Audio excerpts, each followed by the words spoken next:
Let me ask you something bold. What if the wisest man who ever lived wasn't just wise, but also dangerously misunderstood? You've heard of Solomon, the king who built the temple, wrote Proverbs, and was visited by queens. But what you probably haven't heard is what really happened inside those temple walls, or how a man of such divine favor managed a palace bursting with 1,000 women, political alliances, and supernatural mysteries that would make most modern leaders crumble. Now think about that. One man, one kingdom, one God, and yet 700 wives, 300 concubines, and a legacy as complex as the carvings on temple gold. It's the kind of story that sounds too wild to be holy, and too sacred to be a soap opera, but that's exactly what makes it worth exploring. Because buried in Solomon's story are clues, powerful, divine, and shockingly relevant to our world today, about desire, about discipline, about the fine line between sacred order and personal chaos. This isn't a history lesson, this is a mirror, because whether you're juggling your own responsibilities, struggling to lead, or just trying to keep your house in order, Solomon's life has something to teach you, and not just about wisdom, but about what happens when wisdom collides with temptation, beauty, and power. And here's the twist. Some of the very things that made Solomon legendary were the same forces that nearly tore his legacy apart. The temple, built with help from demons, his wives, carriers of both favor and downfall, his children, raised in privilege, yet divided by ambition. If you've ever wondered how someone can have everything and still end up broken, this is the story you need to hear. So if you're ready to walk through gold-covered halls, peek behind royal curtains, and uncover the spiritual, political, and emotional battlefield of one of history's most enigmatic men, then let's begin. Because what happened inside Solomon's world might just help you better understand your own. Imagine stepping into the heart of Jerusalem in 957 BC. The city hums with divine purpose. At its center rises Solomon's temple, a staggering monument to both earthly power and heavenly reverence. Gold gleams on the walls, sacred carvings tell stories older than memory, and every inch of the space breathes intentionality. It wasn't just a place of worship, it was an ecosystem of faith, structure, and authority. Everything in the temple flowed with rhythm, from the incense burning to the footsteps of priests rotating in perfect harmony. And behind this majestic construction, whispers of demons, mystery, and a ring of power. But we'll get to that soon. Inside, daily life pulsed like a divine heartbeat. Picture this: elite musicians strumming their lyres at sunrise, their melodies designed not for performance, but to invoke God's presence. Levites moved in synchronized reverence, following precise roles passed down through generations. Every task, be it lighting the menorah or tending the sacred bread, was wrapped in spiritual meaning. This wasn't a chaotic place. It was organized down to the last thread. Even the scent in the air was carefully crafted, perfumed with sacred blends that only temple apothecaries knew. Solomon didn't build a temple. He created a living altar of order and wonder. And yes, Solomon's legendary wisdom wasn't limited to judgment and riddles. It extended to administration. The man had 1,000 wives to manage, after all. That alone required a system worthy of admiration and maybe a bit of divine intervention. His temple was a reflection of his mind, strategic, artistic, and mystical. Inside those walls, sacred geometry met sacred duty. Even the way sunlight filtered through the temple's openings was no accident.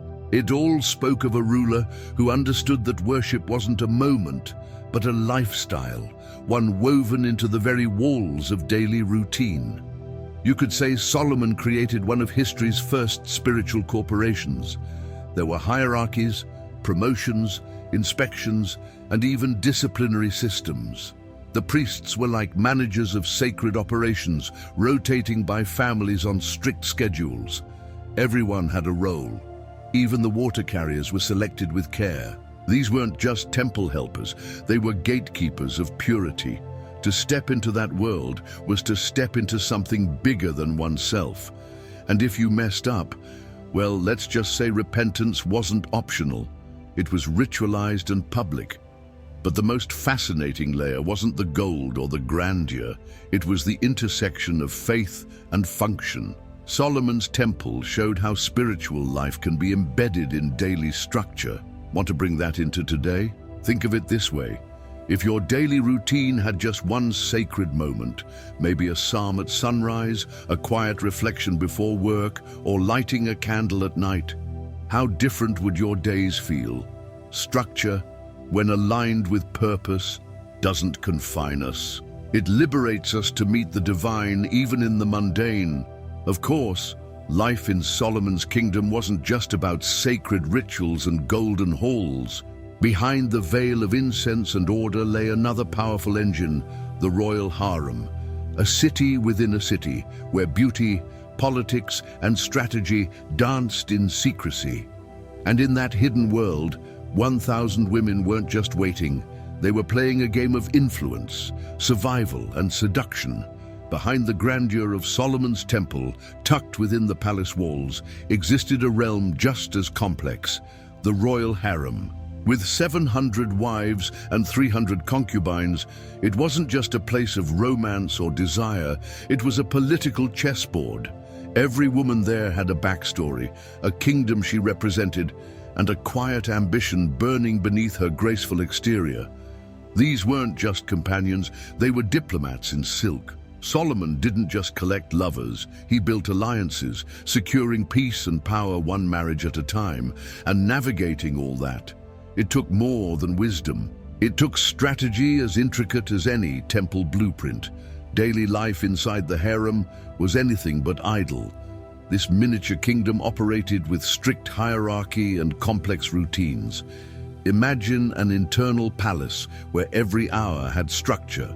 From grooming sessions to poetry lessons, the senior wives held authority, mentoring the younger ones and keeping palace etiquette alive. Solomon's wives were not locked away as passive figures.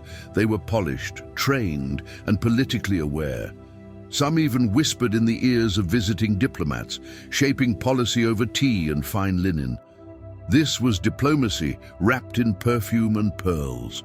To manage time among 1,000 women, Solomon implemented ritualistic schedules, specific nights, ceremonial invitations, even seasonal patterns guided whom the king would see. It sounds excessive, but in a kingdom where even music was composed by divine order, this structure was expected. Think of it like royal calendars, not digital, but detailed scrolls kept by trusted officials. Some say the anticipation of an evening with the king was more potent than the evening itself. It was a privilege that carried influence. And when it came to influence, well, the right night could change the future of an entire nation. These women were trained not just in beauty, but in wisdom. They learned languages, politics, and theology. Many came from foreign courts, bringing diverse traditions and knowledge. One could argue they were more than consorts. They were living bridges between empires. If you think about it, it's not much different from how modern leaders use social circles to build alliances. Except instead of summits and press releases, these connections were forged through weddings, dances, and private conversations under candlelight. Every gesture mattered, every glance carried meaning. Want a taste of how you might apply such strategic femininity or presence today? Think of how you enter rooms. Are you memorable? Are you intentional with your appearance, speech, and energy? These women were because they had to be. Today, it's not about silk robes and political dynasties. It's about influence. Whether you're walking into a boardroom, a church, or a Zoom call, presence can be cultivated. Start by reading Captivating by John and Stacey Eldridge or Presence by Amy Cuddy. These books tap into the same ancient idea. Power isn't just declared, it's embodied. And yet, as prepared and polished as they were, these women didn't simply walk into the king's chamber. Before that moment arrived, an entire ritual unfolded. one of perfume, silence, sacred oils, and whispered prayers. What came next wasn't just about intimacy, it was transformation. When a woman in Solomon's harem was chosen to spend the night with the king, it wasn't just a date, it was a sacred event. The day began before the sun had fully risen. She would be led to the first of 7 perfumed pools, each one infused with exotic oils: myrrh, frankincense, spikenard. These weren't random luxuries. They were spiritual symbols meant to cleanse not only the body but also the soul. The scent alone could linger for days, marking her presence like an invisible crown. Think of it as ancient aromatherapy fused with royal destiny.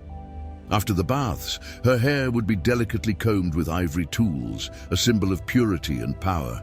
Skilled attendants massaged her skin with sacred ointments crafted in secrecy by temple apothecaries. These women didn't just apply beauty products. They followed rituals designed to align her spirit with divine favor. Imagine being so prepared that your appearance carried the weight of prophecy. The silks she wore weren't chosen for comfort. They were sewn with threads blessed by priests, often laced with hidden meanings in their patterns. Beauty here wasn't superficial. It was coded, spiritual, intentional. But it wasn't only the body that needed preparing. The heart and mind were equally tended. Wise women, seasoned by years in the harem, offered counsel: how to speak, when to pause, what to reveal and what to veil. This emotional mentorship wasn't optional. These elders acted like spiritual guides and emotional coaches, helping the chosen woman understand the weight of the moment. One wrong word could close doors for generations. One graceful gesture, it could raise her to queenly status.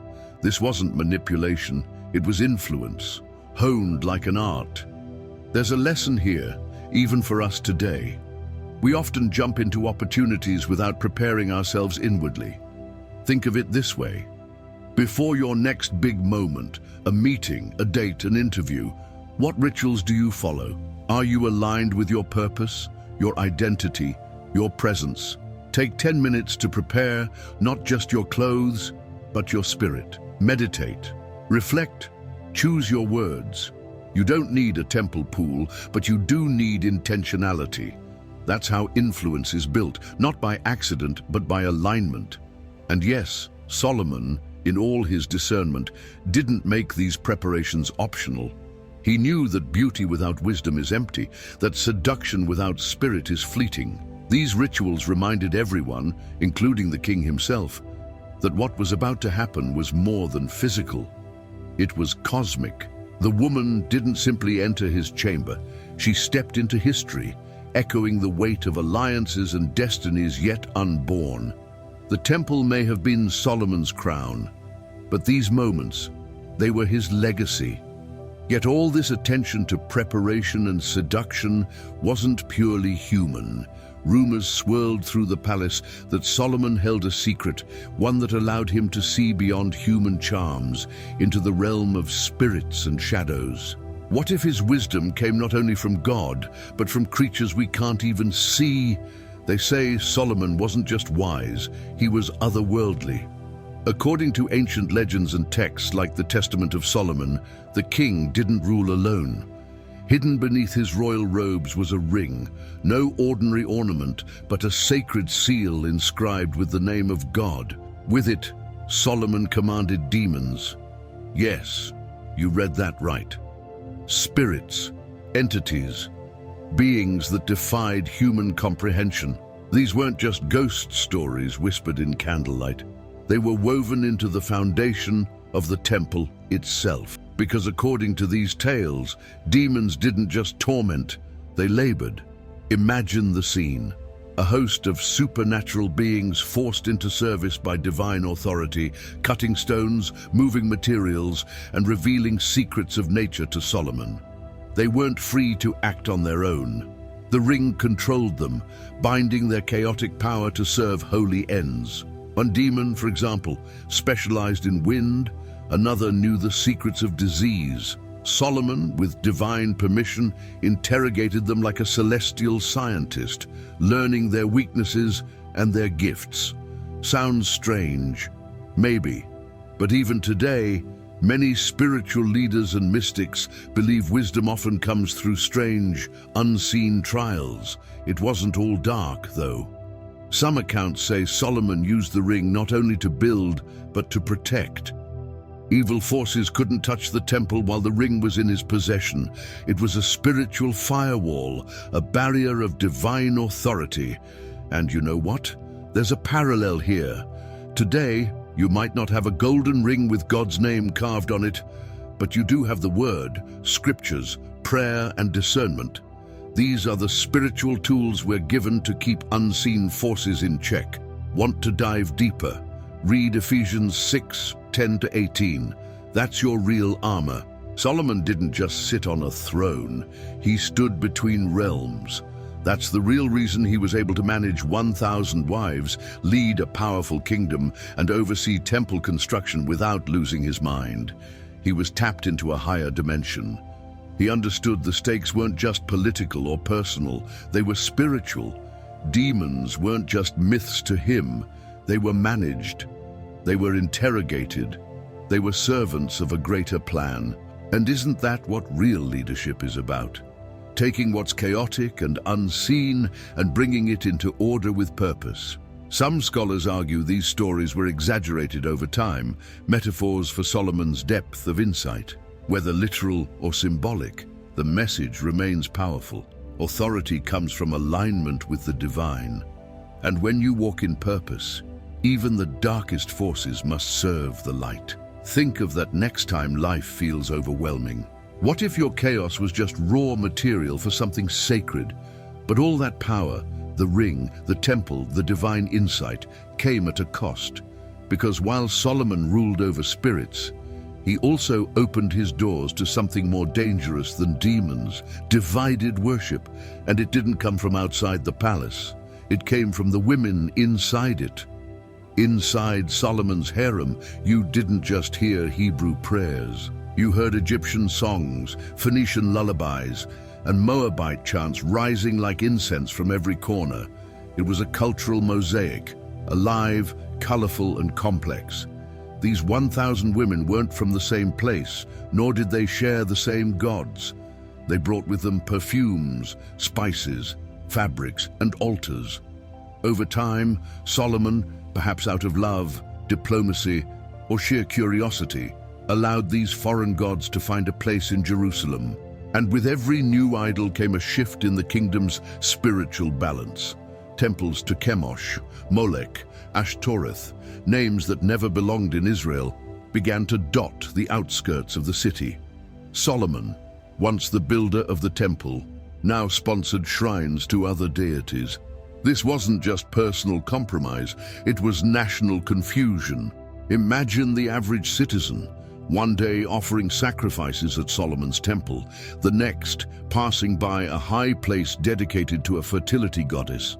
The lines blurred, identity fractured, and the once unified worship of Yahweh grew diluted, like gold mixed with clay. But it wasn't all darkness. This cultural infusion brought innovation, art, and wealth. Phoenician perfumers taught new techniques. Egyptian dancers brought mesmerizing performances. Even the fabrics used in the palace became more intricate. Thanks to the Moabite weavers, diversity expanded the kingdom's reach. It created beauty and complexity. Yet without spiritual clarity, all that richness became disorienting. Think of it like a well-decorated home with no foundation. It looks great, but one earthquake and it all collapses. We still face this tension today. In a world that celebrates diversity, which is good, we sometimes forget the cost of losing core truth. Take your spiritual life, for example. Are you allowing too many voices in? Too many philosophies? Too many influences? Too many gods of self-help and success? Diversity is powerful, but only when anchored in truth. It's okay to learn from many, but don't lose the one who defines your identity. Want a practical filter? Try this. Before adopting a new idea, ask, Does this align with what God already revealed to me? That one question can save you years of confusion. Solomon's heart, once fully devoted, began to divide. The man who once heard God's voice now heard many. Whispers from women he loved, priests from foreign lands, melodies not meant for the temple. And just like that, what began as a harmonious symphony became a dissonant clash of beliefs. The temple still stood, but its echo felt distant, and in that space, uncertainty crept in. Political, spiritual, emotional. Kingdoms don't fall in a day, they crack slowly, and with those cracks came a price, not just in the spirit, but in silver and gold. The kingdom's beauty came at a cost, and Solomon's treasury couldn't keep up with the demand of 1,000 wives, foreign temples, and political games. The next chapter? A heavy toll that would shake even the wisest king's empire. Having 1,000 wives might sound like a fantasy from a distant, exotic past, but make no mistake, it was expensive. Solomon's kingdom wasn't run on dreams. It ran on gold, grain, and sweat. Maintaining the temple, the palace, the rituals, and the harem became a financial behemoth. Thousands of servants, rare imports, exotic foods, silk garments. The royal lifestyle didn't pay for itself. And so the people paid. Taxes increased, and forced labor became the norm. Even the temple, that golden centerpiece, began to feel like a monument built on the backs of exhausted workers. The strain began to show. Solomon, once known for wisdom and peace, started making economic decisions that bred resentment. Entire cities were given away to pay debts. Land was taxed more heavily. Merchants, once thriving under his international alliances, now felt squeezed. And within the palace, the tension was just as thick.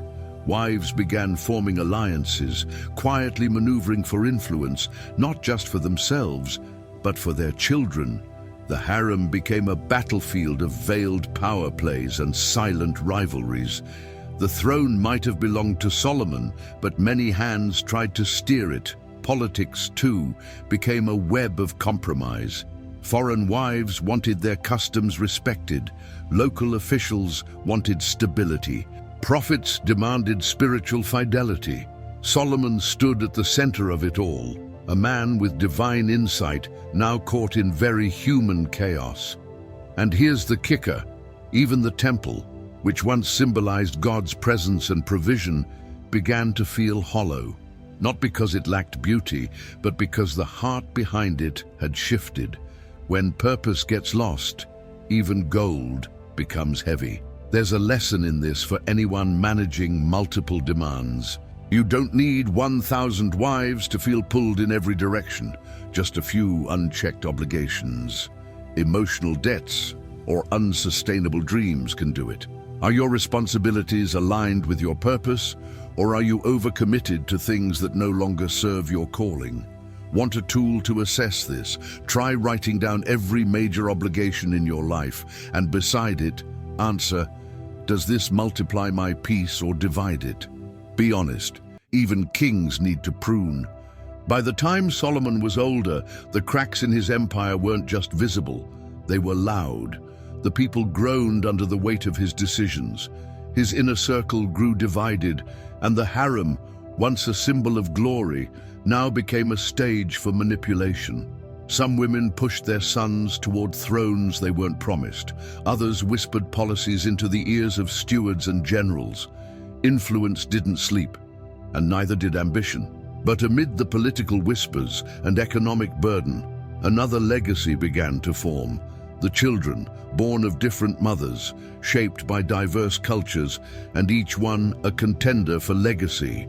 Who would follow Solomon, and would they inherit his wisdom, or just his chaos?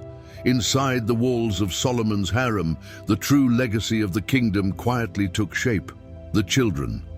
Though the Bible names only Rehoboam as his son, it's nearly certain Solomon fathered many more.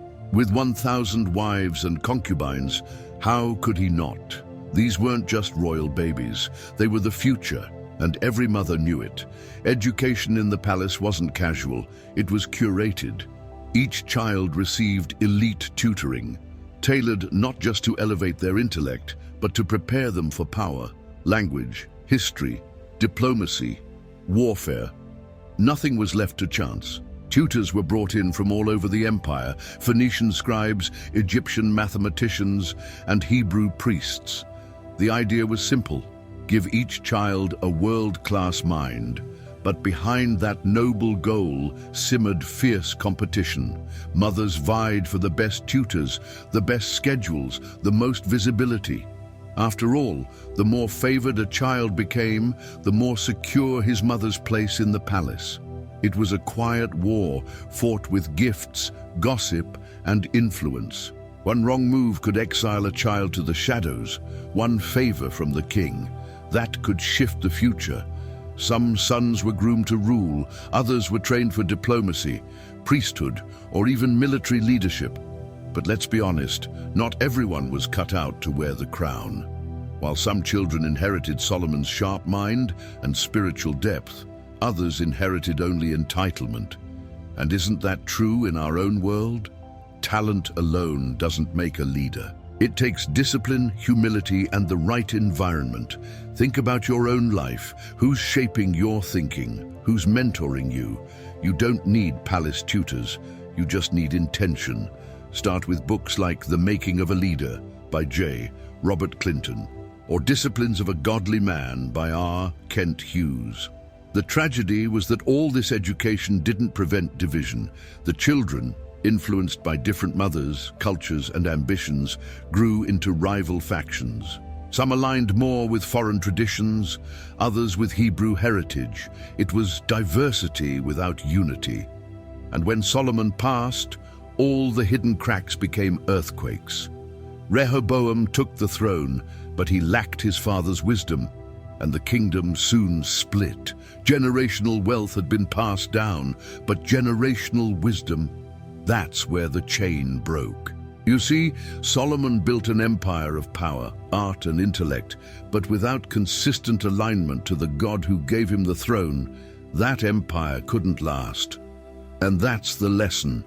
You can build something impressive, raise brilliant children, establish legacy after legacy, but if the foundation cracks, it all tumbles. That's not to discourage you. It's to remind you that your legacy isn't just what you build, it's what you instill. And if you want to leave something eternal, it has to be rooted in truth.